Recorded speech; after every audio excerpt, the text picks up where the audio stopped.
بسم اللہ الرحمن الرحیم۔ السلام علیکم ناظرین۔ جو غیر قانونی غیر ملکی یہاں پر پاکستان کے اندر مقیم ہے ان کے خلاف کارروائی اب شروع کر دی گئی ہے، اور ان کو جو ڈیڈ لائن دیا گیا تھا اکتوبر کا مہینہ وہ مکمل ہو گیا ہے، اور اب ان کے خلاف ظاہر ہے کہ کارروائی ہوگی۔ اور اس حوالے سے پاکستان کی حکومت کا دو ٹوک موقف یہ سامنے آیا ہے کہ کسی قسم کی توسیع اس ڈیڈ لائن میں نہیں کی جائے گی، اور نہیں ہوا۔ اس وقت صورتحال یہ ہے کہ بظاہر تو غیر ملکی جو ہے وہ کہا جا رہا ہے، لیکن سب سے زیادہ اثر وہ افغان شہریوں یا افغان مہاجرین پر پڑ رہا ہے، اور ہم دیکھ رہے ہیں کہ بڑی تعداد میں افغان مہاجرین ان کی واپسی ہو رہی ہے۔ اب تک جو ہمارے پاس اعداد و شمار آئے ہیں ان کے مطابق تقریباً 1,26,000 سے زائد افراد، جن میں مرد بھی شامل ہیں، خواتین بھی شامل ہیں، بچے بھی شامل ہیں، وہ رضاکارانہ طور پر واپس افغانستان جا چکے ہیں۔ ان میں وہ لوگ بھی شامل ہیں جن کے پاس اگر پی او آر کارڈ بھی تھا۔ ان میں خدشہ یہی ہے کہ وہ لوگ بھی شامل تھے جنہوں نے یہاں پر شناختی کارڈ پاکستان کے وہ بنائے ہوئے تھے۔ اس وقت بڑی تعداد میں لوگ مختلف عارضی کیمپوں میں موجود ہیں۔ 3 کیمپس خیبر پختونخوا کے اندر بنائے گئے ہیں۔ ایک ہری پور میں بنایا گیا ہے جس کو ہولڈنگ سینٹر کہا جا رہا ہے یا ٹرانزٹ پوائنٹ کہا جا رہا ہے۔ ایک پشاور میں ناصر باغ روڈ پر لیبر کالونی میں بنایا گیا ہے، اور ایک لنڈی کوتل میں بنایا گیا ہے۔ پشاور کا جو سنٹر ہے یا ہری پور کا جو سنٹر ہے وہاں پر تو مختلف قسم کی سہولیات موجود ہیں، اور حکومت کا دعویٰ یہ ہے کہ وہاں ان کو خوراک بھی دیا جا رہا ہے، ان کی صحت کا بھی خیال رکھا جا رہا ہے، اور اسی طرح ان کو سر چھپانے کے لیے چھت بھی میسر ہے۔ لیکن لنڈی کوتل میں جو ٹرانزٹ پوائنٹ ہے یا ہولڈنگ سنٹر ہے وہاں پر چھت بھی نہیں ہے، اور ان کے لیے کھانے پینے کا بھی کوئی مناسب انتظام نہیں ہے، اور ہزاروں کی تعداد میں مرد و خواتین، بچے اور بوڑھے وہ وہاں پر اس وقت کھلے آسمان تلے پڑے ہوئے ہیں۔ اسی طرح تقریباً 15 کلومیٹر کے فاصلے پر ان کی گاڑیاں کھڑی ہیں جو سامان سے لدے ہوئے ہیں، اور تورخم بارڈر پر جو ان کی رجسٹریشن کا عمل ہے یا ان کو جو ڈیپورٹ کرنے کا عمل ہے وہ انتہائی سست روی سے جاری ہے۔ لنڈی کوتل کے مقام پر اور ان جو ٹرانزٹ پوائنٹس ہے وہاں پر نادرا کا عملہ بھی موجود ہے، اور مختلف سیکیورٹی ادارے بھی موجود ہیں، اور ان کا باقاعدہ سامان کا الگ ڈیٹا جمع کیا جا رہا ہے، اور جو افراد ہیں ان کا بھی بائیو میٹرک کیا جا رہا ہے۔ اس بائیو میٹرک میں یہ بات بھی سامنے آ رہی ہے کہ کیا ان کے پاس اگر پی او آر کارڈز ہیں تو ظاہر ہے کہ وہ منسوخ ہوں گے، اگر وہ غیر قانونی طور پر مقیم تھے تو ان کا بھی اندراج ہوگا، اور ساتھ ساتھ یہ پتہ بھی چلانے کی کوشش کی جا رہی ہے کہ یہ افراد جو واپس جا رہے ہیں انہوں نے اگر یہاں پر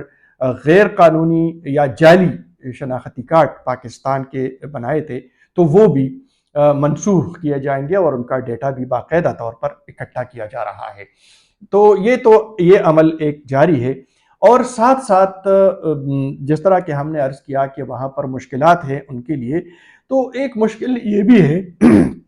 کہ جو لوگ واپس جا رہے ہیں ان کی کوریج پر پابندی ہے۔ میڈیا کو وہاں پر اجازت نہیں دی جا رہی، بلکہ لنڈی کوتل سے آگے تورخم بارڈر تک میڈیا کو اجازت نہیں ہے کہ وہ جائے اور وہاں پر یہ عمل دیکھ لے۔ تو میڈیا کو لنڈی کوتل کے ایک مخصوص مقام تک جانے کی اجازت ہے، ٹرانزٹ پوائنٹ جانے کی اجازت انہیں نہیں ہے، اور نہیں ان سے وہاں کے جو لوگ ہیں ان سے بات چیت کی اجازت دی جا رہی ہے، اور میڈیا پر پابندی عائد کی گئی ہے۔ تو یہ ایک ایسا مسئلہ ہے جس کی کوئی منطق نظر نہیں آ رہا کہ یہ کیوں یہ کوریج بند کر دی گئی ہے، اور میڈیا کے نمائندوں کو وہاں اجازت نہ تورخم بارڈر پر ہے نہ ٹرانزٹ پوائنٹ میں ان کو چھوڑا جا رہا ہے۔ اس کے ساتھ ساتھ مختلف اداروں کی جانب سے سیاسی جماعتوں کی جانب سے تحفظات کا اظہار کیا جا رہا ہے۔ عوامی نیشنل پارٹی کی جانب سے بیان آیا ہے کہ ان لوگوں کو تنگ نہ کیا جائے، جمعیت علماء اسلام کی جانب سے بھی اور دیگر جماعتوں کی جانب سے اور سول سوسائٹی کی جانب سے بھی ان کے حق میں بیان آ رہے ہیں کہ یہ لوگ اگر سال ہا سال سے یہاں پر مقیم تھے، رہائش پذیر تھے، تو ان کے ساتھ ایک دم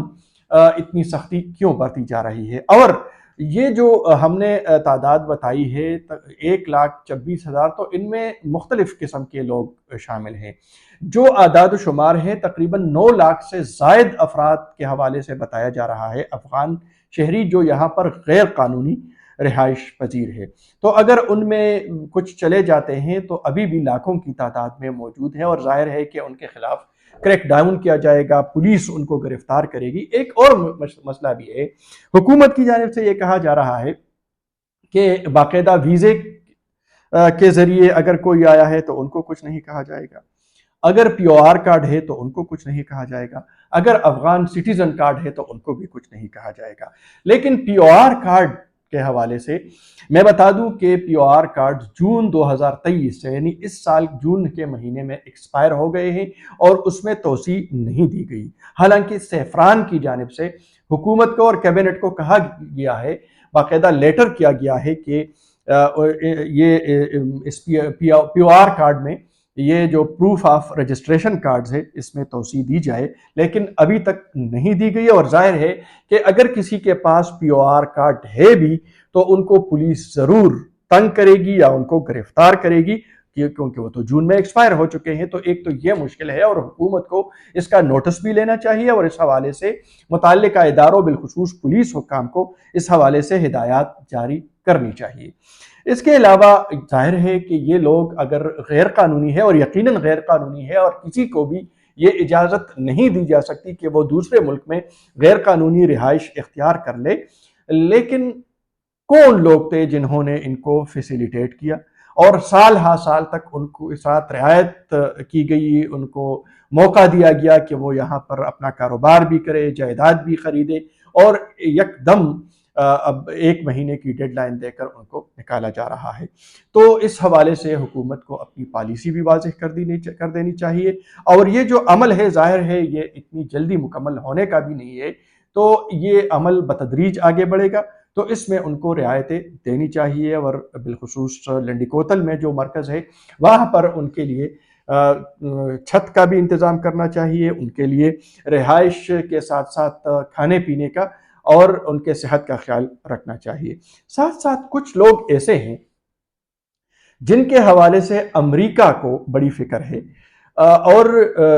25,000 افراد کی ایک فہرست ذرائع کے مطابق انہوں نے امریکی حکام نے پاکستانی حکام کے حوالے کر دی ہے کہ ان کو کچھ نہ کہا جائے، یہ لوگ امریکہ منتقل کیے جائیں گے۔ یہ کون لوگ ہیں؟ یہ وہ لوگ ہیں جو امریکہ کی اور نیٹو فورسز کی حکومت کے دوران سال 2000 کے بعد 2021 تک مختلف اداروں میں امریکہ کے لیے یا امریکی اداروں کے لیے کام کرتے رہے۔ یہ وہ افراد ہیں، تقریباً 25,000 افراد ہیں، ان کی فہرست دی گئی ہے، اور ان لوگوں کو کہا جا رہا ہے کہ تنگ نہ کیا جائے۔ تو ظاہر ہے کہ ان کو تنگ نہ کیا جائے گا اور ان کو امریکہ منتقل کیا جائے گا، اور اس کے لیے جو ضروری اقدامات ہیں وہ اٹھائے جا رہے ہیں، اور بتدریج ان کو امریکہ منتقل کیا جائے گا۔ امریکی حکام نے بھی بات کی ہے، امریکی وزارت خارجہ نے بھی رابطہ کیا ہے، امریکی سفیر نے بھی یہاں حکام سے بات کی ہے۔ ایک تو 25,000 افراد یہ ہے، دوسرے 2,000 افراد برطانوی حکومت جو ہے وہ منتقل کرے گی، اور یہ ظاہر ہے یہ وہی لوگ ہیں جو برطانیہ کے مختلف اداروں کے ساتھ کام کرتے رہے، اور اب ان کو برطانیہ منتقل کیا جائے گا، اور وہاں کے قوانین کے مطابق یہ کچھ ایک عرصہ ایک تیسرے ملک میں رہیں گے، اور اس کے بعد وہ برطانیہ منتقل کیے جائیں گے۔ تو اب جبکہ برطانیہ جو 2,000 افراد ہیں ان کو برطانیہ منتقل کیا جائے گا، تو 2,000 افراد اور 25,000 افراد، تقریباً 27,000 افراد یہ ہے۔ اس کے ساتھ ساتھ U N H C R کی جانب سے یہ بار بار حکومت پاکستان سے مطالبہ کیا جا رہا ہے کہ جو لوگ افغان کی موجودہ حکومت افغانستان کی یا طالبان کی حکومت کے ساتھ وہاں پر کام نہیں کر سکتے، رہائش نہیں رکھ سکتے وہاں پر، یا ان سے خوفزدہ ہے، ان کو بھی کچھ نہ کہا جائے اور ان کو رجسٹریشن کا موقع دیا جائے، ان کو رجسٹرڈ کرنے کا ایک عمل شروع کیا جائے گی۔ اور UNHCR کی جانب سے کہا جا رہا ہے کہ حکومت کے ساتھ، حکومت پاکستان کے ساتھ وہ اس حوالے سے تعاون کرے گی اور ان کو فیسیلیٹیٹ کیا جائے گا۔ تو یہ مختلف طبقات ہیں۔ اب دیکھتے ہیں کہ عالمی ادارے اس حوالے سے کیا کردار ادا کرتے ہیں، حکومت پاکستان ان لوگوں کو کتنی رعایت دیتی ہے۔ لیکن ایک بات جو ہے وہ یہ واضح ہے کہ جو لوگ غیر قانونی طور پر ہیں یا جن کے POR کارڈز بھی ہیں لیکن وہ ایکسپائر ہیں، تو ان کو اب پولیس تنگ کرے گی۔ تو اس حوالے سے مختلف لوگوں کی جانب سے یہ بات کہی جا رہی ہے، اور افغان حکومت کی جانب سے بھی شکوے شکایات ہیں کہ ان کو تنگ کیا جا رہا ہے۔ تو اس حوالے سے ضرور حکومت پاکستان جو ہے وہ نوٹس لے اور اس حوالے سے کچھ رعایتیں دے دے۔ ایک بات اور جو جمعیت علماء اسلام کے سربراہ مولانا فضل الرحمان نے کہی ہے، اور وہ بار بار یہ کہہ رہے ہیں کہ وہی افغان شہری جن کی یہاں پر جائیدادیں ہیں یا ان کا کاروبار ہے،